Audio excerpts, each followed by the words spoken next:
opération de libération de nombreuses villes somaliennes en cours. Une autre offensive a été lancée le 9 avril contre des bastions du groupe terroriste Al-Shabaab dans la région de Galgaduud, affirme l'armée somalienne. Déjà, au cours des 2 dernières semaines, les autorités militaires ont affirmé avoir libéré de nombreux villages. Al-Shabaab a été chassé de la capitale Mogadiscio en 2011. Cependant, il contrôle toujours de vastes zones rurales et reste la principale menace à la paix dans ce pays et pour les pays voisins.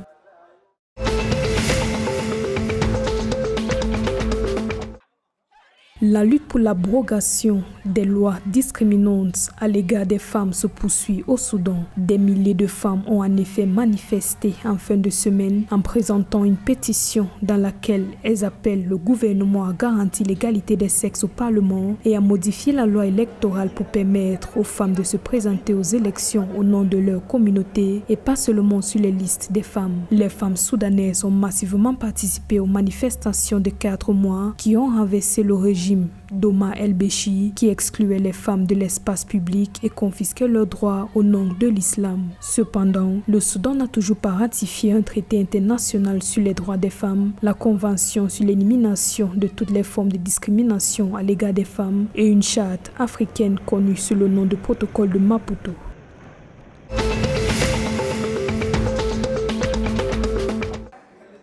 Afin de soutenir sa croissance économique, le Soudan a signé avec l'Égypte un contrat d'échange d'électricité. La société allemande Siemens Energy a remporté un contrat pour la construction de 2 stations de stabilisation du réseau électrique au Soudan. Les travaux ont débuté en mars 2021 et devraient durer 2 ans. L'une des 2 stations de stabilisation sera située à Dongola, dans la capitale de l'État du Nord. La deuxième station sera située à Merowe, à environ 330 km au nord de Khartoum, la capitale du Soudan. Le projet d'interconnexion améliorera le flux des exportations d'électricité de l'Égypte vers le Soudan. Il fournira à ce dernier suffisamment d'énergie pour alimenter sa croissance économique et d'augmenter son taux d'électrification qui est actuellement de 60%.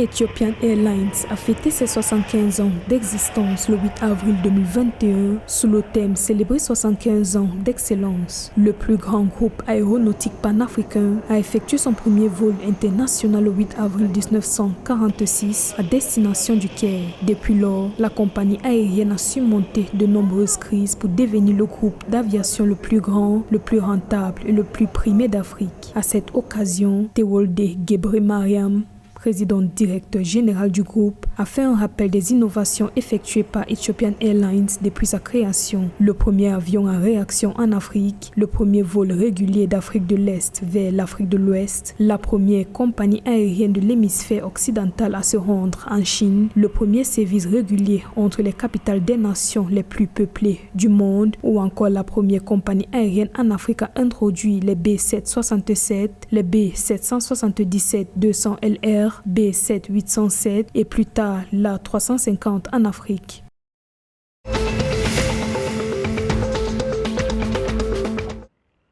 Pour faire face à la pénurie d'enseignants enregistrés dans les écoles primaires et secondaires, surtout en milieu rural, les autorités tanzaniennes prévoient de recruter 6 000 enseignants d'ici juin 2021. La pénurie est en effet due au départ en retraite et décès des personnels. Selon le gouvernement, un total de 10 666 enseignants du primaire et 7 515 autres pour les écoles secondaires ont déjà été employés pour faire face à la pénurie entre décembre 2015 et septembre 2020.